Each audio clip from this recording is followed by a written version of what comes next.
Olá pessoal, espero que todo mundo esteja bem, né? E também espero que vocês tenham se dado bem aí na prova, né? Que vocês realizaram, tá? Agora nós vamos continuar então aquele capítulo de carboidratos, né? A gente já viu um pouquinho de carboidratos que eu liberei para vocês um pouco antes da prova, mas pedi para vocês não se preocuparem com isso até fazer a prova, mas essa semana vocês já devem ter trabalhado um pouquinho com esse assunto. E agora nós vamos dar continuidade, né, nesse capítulo aqui envolvendo o assunto carboidratos, os açúcares, né? E vamos falar um pouquinho de polissacarídeos. Até então a gente tinha visto mais os monossacarídeos, né? Vimos como que formavam as ligações glicosídicas, que elas podem ter diferentes tipos de ligações, né? E agora a gente vai ver um pouquinho sobre esses polímeros, né, formados por açúcar, que são os polissacarídeos, né, que é a maioria dos carboidratos encontrados na natureza, tá?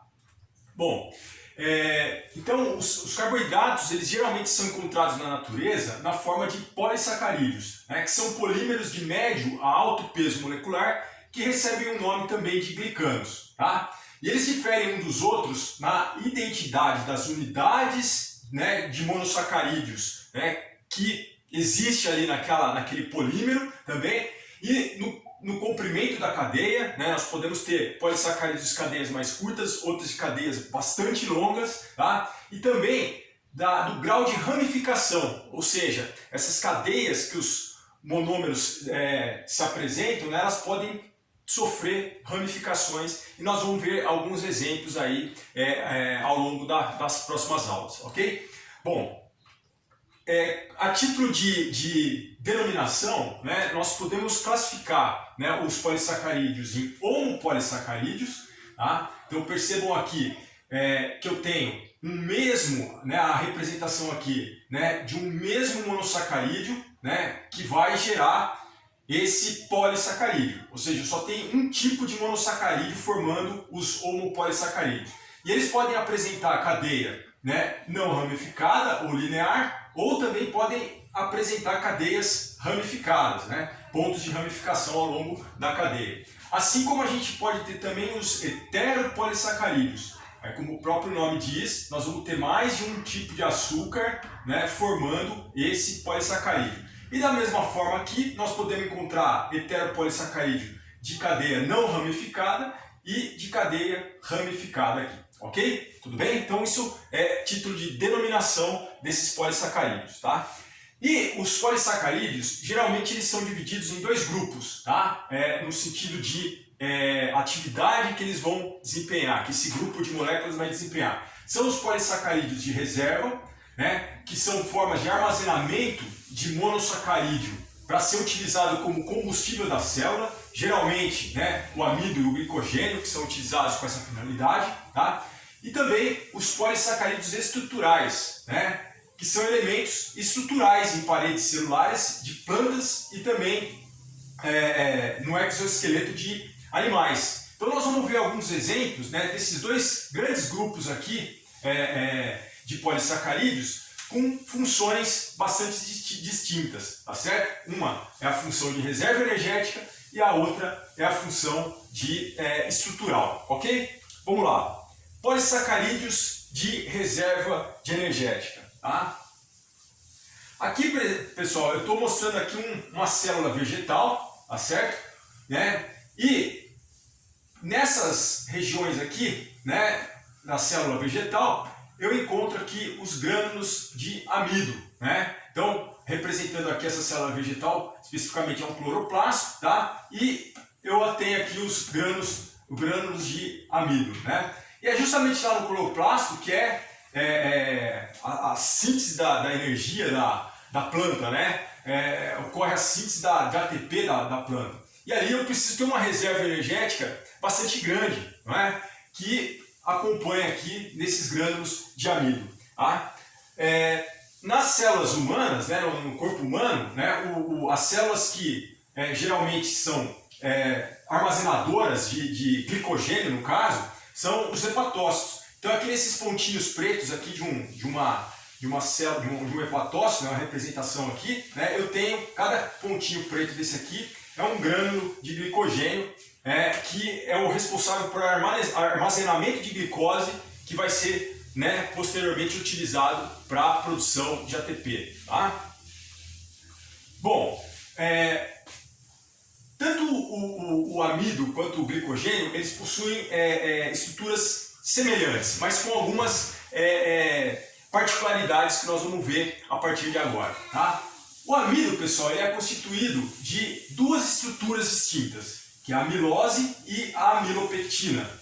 Ambos são polímeros de glicose, ou seja, é um homopolissacarídeo, só tem glicose formando cada um desses polissacarídeos, tá certo? Mas a estrutura da amilose, olha só, né? Ela é uma estrutura linear, tá certo? Ela apresenta aqui, então, uma extremidade redutora e uma extremidade não redutora. Percebam que são resíduos de glicose e todos ligados por tipo de ligação do tipo alfa 1,4, né? A ligação glicosídica aqui sendo formada entre o carbono 1, a hidroxila estava para baixo, então ela é alfa, né? Com a hidroxila do carbono 4 do outro resíduo. Tá? Então, as unidades de glicose estão unidas todas aqui na amilose por ligações do tipo alfa 1,4. Tá certo? Então, essa é uma das estruturas presentes no amido. A outra estrutura é a amilopectina. Né? Só voltando um pouquinho, pessoal, né? É interessante notar que esse tipo de ligação alfa 1,4 gera para essa estrutura linear aqui, né, da amilose, né, uma dobra, né, como se for uma conformação em hélice, uma conformação helicoidal no espaço, né, porque veja só, né, a representação aqui da ligação alfa 1,4, tá? Por que ela forma essa curvatura aqui? Né? Para otimizar as ligações de hidrogênio, né, entre, né, os resíduos de glicose aí daquela estrutura linear, tá certo? Então, espacialmente, a gente tem essa representação aqui, né, da amilose, né, que é uma representação em forma de espiral, tá certo? Isso, lá no laboratório, é até interessante que a gente consegue observar a presença de amido numa solução aquosa, né, gotejando sobre ela o iodo molecular, né? E por existir essa estrutura helicoidal, né, esse iodo molecular ele se complexa, né, com nos oxigênios aqui das hidroxilas dos resíduos de glicose, né, formando um complexo roxo bastante intenso. Tá? Então assim a gente consegue detectar, né, a presença de amido numa determinada solução, ok? Bom, já a amilopectina, né, além das glicoses, né, estarem unidas aí por ligações alfa 1,4, na amilopectina, né, que ela possui um peso molecular um pouco mais alto, né, eu vou encontrar ligações do tipo alfa 1,6, né, conectando resíduos de glicose a cada 24 ou 30 resíduos, tá certo? Então eu tenho uma cadeia linear de resíduos de glicose, todos ligados com ligação do tipo alfa 1,4, né? Mas a cada 24 ou 30 resíduos de glicose, eu vou apresentar um ponto que a gente chama de ramificação, tá certo? Então ponto de ramificação, onde eu tenho uma glicose ligada aqui, né, por ligação do tipo alfa 1,6. Olha só, a hidroxila do carbono 1 dessa glicose aqui ligada com a hidroxila do carbono 6, aquela que está fora do anel dessa cadeia que está aqui embaixo, tá certo? Então, mostrando que eu vou ter pontos de ramificação, ou seja, eu vou ter ramificações na cadeia, diferente da amilose que é somente uma cadeia linear aí, tá ok? Bom, então veja só que interessante a diferença básica estrutural entre a amilose e a amilopectina, né? Então na amilose eu tenho somente resíduos de glicose ligados por ligações do tipo alfa 1,4, então portanto eu só vou ter uma extremidade redutora nesse ponto aqui, onde eu tenho essa hidroxila, né, N-acetal, né, e uma extremidade não redutora nesse ponto aqui, tá? Todas as outras estão formando as ligações glicosídicas. Já na amilopectina, né, eu tenho os pontos de ramificação. Tá? Então eu tenho a cadeia linear aqui embaixo, mas em determinados pontos eu encontro aqui uma ligação do tipo alfa 1,6, né, que ramificou, e aí eu tenho a continuidade da cadeia linear aqui para cima. Pode ser que mais lá na frente eu tenha outro ponto de ramificação, né? Mas o que é importante a gente notar, que aqui eu vou ter uma extremidade redutora e, opa, nesse exemplo aqui mostrado, eu tenho duas extremidades não redutoras aqui, tá certo? Então isso é importante para a gente já entender essa questão de armazenamento de energia na forma de glicogênio e não de glicose livre, tá certo? Tem a ver com essa questão das extremidades não redutoras aqui. Tudo bem? Bom, olha só que interessante então uma outra representação, né? Nós temos a amilose, que é uma única cadeia linear, a amilopectina, que apresenta os pontos de ramificação. Todas essas extremidades daqui, ó, são extremidades não redutoras. E aqui eu tenho as extremidades redutoras. E olha que interessante, né? Quando vocês forem ver lá a parte metabólica, né? Tanto a alfa-amilase quanto as glicosidases, elas começam a remover as unidades de glicose para que elas sofram oxidação para gerar ATP a partir das extremidades não redutoras. São enzimas que identificam essa extremidade que não é redutora e começa a clivar as ligações glicosídicas dos resíduos de glicose a partir dali. Então, para que essas enzimas atuem de forma otimizada, é interessante que eu tenha várias extremidades não redutoras e não apenas uma, como é o caso, por exemplo, da amilose. Por isso que é mais interessante a gente armazenar energia, né, na forma de moléculas ramificadas, porque eu vou ter mais pontos, né, de ataque das alfa-amilases ou das glicosidases, tá certo? Que atacam nas extremidades não redutoras. Tudo bem?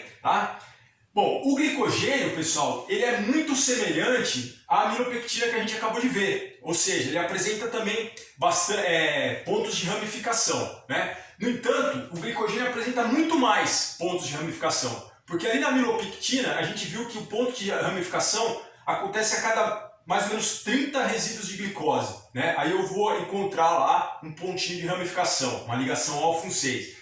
No glicogênio, né, esses pontos de ramificação vai acontecer a cada 8 ou 12 resíduos de glicose, né? Então, comparativamente, né, se eu tivesse um modelo para mostrar para vocês, isso aqui seria a amilopectina, né? E esse aqui seria o glicogênio, ou seja, eu tenho muito mais ramificações aqui, né? E em vermelhinho aqui, pessoal, estou mostrando as extremidades não redutoras, né? Percebam que no glicogênio eu tenho uma quantidade de bolinhas vermelhas aqui muito maior do que na amilopectina. E é por isso então que é na forma de glicogênio, né, que as moléculas de glicose são armazenadas lá nas células hepáticas. Tudo bem? Bom, agora a pergunta que vocês devem estar fazendo: por que não estocar energia na forma de glicose livre, e sim na forma de moléculas poliméricas, né? Basicamente do glicogênio, não é isso? E nas células vegetais do amido, não é? Por que então não estocar a glicose na forma monomérica, né? Bom, para responder essa pergunta, né, eu tenho dois pontos importantes. Primeiro, que a molécula de glicose livre, né, ou seja, monomérica, ela é altamente solúvel, não é? Então, se ela fosse estocada, né, várias moléculas de glicose, né, dentro da célula livre, o que ia acontecer? Ia elevar a osmolaridade, ou seja, a pressão osmótica, a quantidade de água que iria entrar dentro da célula para solubilizar essa glicose seria muito grande, né, levando então a célula à ruptura. Então, esse é um ponto da questão da osmolaridade, tá? O outro ponto, pessoal, é o seguinte, né? A concentração de glicose no interior da célula, né?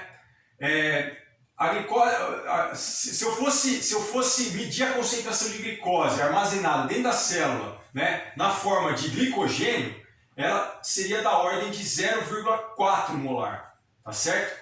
Só que, como as glicoses estão ligadas formando glicogênio, eu encontro, né, uma concentração de glicogênio intracelular na ordem de 0,01 micromolar, tá certo? Então, uma concentração bem menor do que seria, né, se eu tivesse a mesma quantidade né, desse glicogênio aqui, só que em glicoses livres, tá certo?